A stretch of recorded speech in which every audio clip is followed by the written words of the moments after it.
మనం భారత స్త్రీలలో ముఖ్యమైన పాత్ర గాంధారి గురించి చెప్పుకుందాం. గాంధారి అనగానే మనకి కళ్ళకి గంటలు కట్టుకున్న స్త్రీ ఒకటి మన కళ్ళ ముందర కనిపిస్తుంది. ఈ గాంధారి సుబలుని కుమార్తె. సుబలుడు అనే గాంధార రాజ్యానికి అదొక చిన్న రాజ్యం. ఆ రాజ్యానికి రాజు సుబలుడు, అతని కుమార్తె. శకునికి స్వయంగా చెల్లెలు. ఇంతంత కళ్ళతోటి రాజప్రసాదంలో తిరుగుతూ చక్కగా ముచ్చటగా తిరుగుతున్న ఒక యువతి, రాబోయే జీవితం గురించి కలలు కంటున్న యువతి. ఆవిడకి జాతకం రాయిస్తాడు తండ్రి. అందులో ఒకటి ఉంటుంది, 100 మంది కన్నా 101 మంది సంతానం ఈ అమ్మాయికి పుడతారు అని. సరే, ధృతరాష్ట్రుడికి వివాహం చేయాలి అనుకున్నప్పుడు చుట్టుపక్కల రాజ్యాలని పిల్లలు ఎవరెవరు ఉన్నారో, ఎవరెవరు ఆడపిల్లలు ఉన్నారని చూసి భీష్ముడు విషయాన్ని సేకరించినప్పుడు అతనికి తెలిసింది ఈ గాంధారికి 101 మంది పిల్లలు పుడతారని. అతడు పరమానందభరితుడైపోయాడు. ఆహా, అలాగా అని సుబలుని కౌరు పంపి, ఇలాగా మీ అమ్మాయిని మా ధృతరాష్ట్రుడికి ఇచ్చి వివాహం చెయ్యాలి అన్నాడు. చేస్తాడానికి మీకు ఇష్టమా అని అనలేదు, చెయ్యాలి అన్నాడు. సుబలుడు ఆలోచించాడు. అతనికి తెలుసు ఇతను ధృతరాష్ట్రుడికి గుడ్డివాడని, కానీ అతని ఆలోచన అతనిదే. సుబలుడు చిన్న రాజ్యం, గాంధార రాజ్యం చిన్న రాజ్యానికి అధిపతి.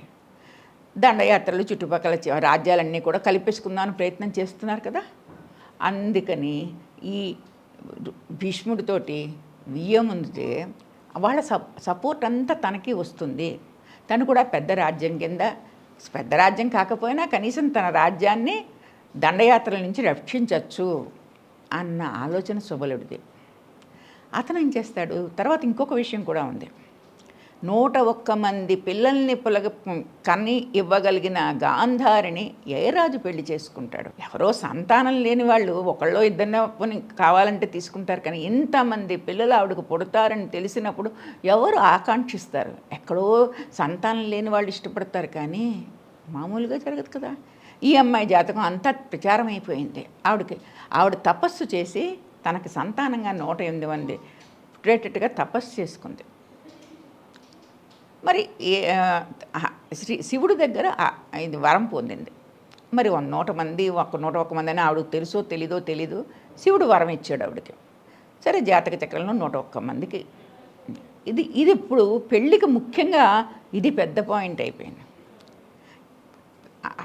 కళ్ళు లేనివాడు ఈ అమ్మాయి ఇంతంత ఆల్చిప్ప లాంటి కళ్ళతోటి ఇరుగోటు తిప్పుతూ రాజప్రసాదాల్లో నడుస్తున్న ఈ అమ్మాయికి పెళ్ళికి ఏది ముఖ్యమైన విషయమైంది? 101 మంది సంతానం కనగలిగిన శక్తి ఉన్న గాంధారి. సరే, తండ్రి ఆలోచన ఏమిటి? తన రాజ్యం బాగా పటిష్టంగా ఉంటుంది, చిన్నదైనా పెద్దదైనా తన రాజరికం పోదు. వీళ్ళ సపోర్ట్ తీసుకున్నప్పుడు తన రాజుగా తన జీవితం అంతా ఉండొచ్చు. తర్వాత ఇంకొక విషయం, అసలు ఈ అమ్మాయికి పెళ్ళి ఎలా చేయగలం? ఈ అమ్మాయికి పెళ్లి చేయడం చాలా కష్టం కదా. అది కూడా ఆలోచించి సరే అని చెప్పేసి భీష్ముడికి కనీసం కూతుర్ని అడగలేదు. అమ్మానికి ఇష్టమేనా, ఈ పెళ్లి చేసుకుంటావా, అతనికి కళ్ళు లేనివాడు అన్న మాట అతను అడగలేదు. అలాగే తప్పకుండా అని చెప్పేసి భీష్ముడికి మాటని గౌరవిస్తున్నట్లుగా సుబలుడు తనే నిర్ణయం తీసుకుని భీష్ముడికి కబురు పంపుతాడు ఈ వివాహ విషయమే. ఇక్కడ మనం ఒక విషయం ఆలోచించాలి. ఆడపిల్ల పెళ్ళి అన్ని వర్గాల్లోనూ, రాజరికపు వర్గాలైనా, బ్రాహ్మణ వర్గాలైనా, మధ్యతరగతి జీవనమైనా, పేదవాళ్ళకైనా అన్ని కాలాల్లోనూ ఒక సమస్యే. ఎందుకంటే ఆడపిల్లకి సరైన వ్యక్తిని చూడడం అనేది అన్ని కాలాల్లోనూ సమస్యే, సామాన్యమైన విషయం కాదు. దీన్ని అర్థం చేసుకుంటే మనం ఏం చేసుకోవాలంటే, ఎప్పుడు కూడా ఈ ఆడపిల్ల పెళ్ళిళ్ళు ఎప్పుడు కూడా రాజ్యాలు, ధనము, కట్నము వీటి మీదే నడుస్తున్నాయి. పైకి ఎంత గొప్పగా చెప్పుకున్నా వీటి పరిధిలోనే ఉంటున్నాయి. ఇది ఇక్కడ మనం గమనించవలసిన విషయం. అప్పుడు సరే, పెళ్ళి కుదిరింది గాంధారికి, పెళ్ళి కుదిరింది. ధృతరాష్ట్రుడు పెళ్ళి కొడుకు, ఈవిడు బంధువులందరూ అనుకుంటూ ఉంటారు, ఆలోచిస్తూ ఉంటారు, అమ్మాయికి పెళ్ళిట. కానీ చూసారా, అన్ని అంగాలలో, శరీరంలోని అన్ని అంగాలలో కళ్ళు ముఖ్యం కదా. ఆ కళ్ళు లేని వాడికి ఇచ్చి ఈ అమ్మాయిని పెళ్లి చేస్తున్నారట అని అందరూ అంటే నోళ్ళు కొరుక్కోవడం అంటాం కదా, అందరూ ప్రచారం చేసుకుంటున్నారు, బాధపడుతున్నారు. అయ్యో ఈ గాంధారి చూడు ఇంత అందంగా ఉంది, పెద్ద పెద్ద ఆల్చిప్పలు లాంటి కళ్ళు అమ్మాయికి, అలాంటిది గుడ్డివాడికి ఇచ్చి చేసేస్తున్నట్టు తండ్రి అని చెప్పేసి వాళ్ళు పాపం మధ్య మధ్యలో వాళ్ళు బాధపడుతూనే ఉన్నారు.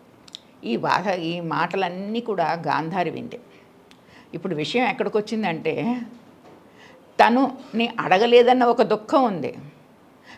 తను అడిగినా, నాన్నగారు ఈ సంబంధం నాకు ఇష్టం లేదని చెప్పినా కూడా సుబలుడు ఏం ఊరుకోడు, తప్పకుండా. ఎందుకంటే అక్కడ భీష్ముడి పౌరుషం ఎక్కువ. పరిగెత్తుకుని వచ్చి దండయాత్ర చేసి వచ్చి ఈ గాంధారిని పట్టుకుని పోగలిగినా పట్టుకుని పోతాడు. ఎందుకంటే అంతకు ముందర పట్టుకుపోయిన చరిత్ర ఉంది కదా భీష్ముడికి. అందుకని సుబలుడిని అడిగి తన ఇష్టం చెప్పవలసిన అవకాశం గాంధారికి రాలేదు. సరే, ఈ చుట్టుపక్కల ఉన్న వాళ్ళందరూ ఇలాగా అయ్యో అయ్యో పాపం అని అనుకుంటూ ఉంటారు. ఇవి వినడం ఆ అమ్మాయికి చాలా కష్టంగా ఉంది. వెంటనే ఆ అమ్మాయి ఏం చేసిందంటే, ఈ నల్లటి ఒక బట్టను తీసుకుని వచ్చి కళ్ళకు గంతల కింద కట్టేసుకుంది. మీరేదో అనుకుంటున్నారు కానీ మా నాన్నగారు నా ఇష్ట ప్రకారమే ఈ వివాహం చేస్తున్నారని తండ్రి గౌరవం నిలబెట్టింది. ఆయన అడగకపోయినా తండ్రి గౌరవం నిలబెట్టింది. రాజ్యాన్ని రక్షించింది, తను రక్షించుకుంది. కానీ ఆ కట్టిన గంతలు ఒక నవయువతి, యవ్వనంలో ఉన్న ఒక యువతి కళ్ళకి కట్టిన గంతలు ఆమె ఆకాంక్షలకి, ఆమె కోరికలకి, భవిష్యత్తులో జరగబోయే విషయాలకి అన్నింటికి కూడా ఆ దూరం చేస్తూ కట్టిన గంతలివే. ఈ గంతలు ఏం చేశాయంటే ఆమె ఆకాంక్షల్ని చంపేసే, కోరికల్ని చంపేసే, భవిష్యత్ దృష్టిని లేకుండా చేసే. Please subscribe to the channel and download the Politicos app from the links in the description.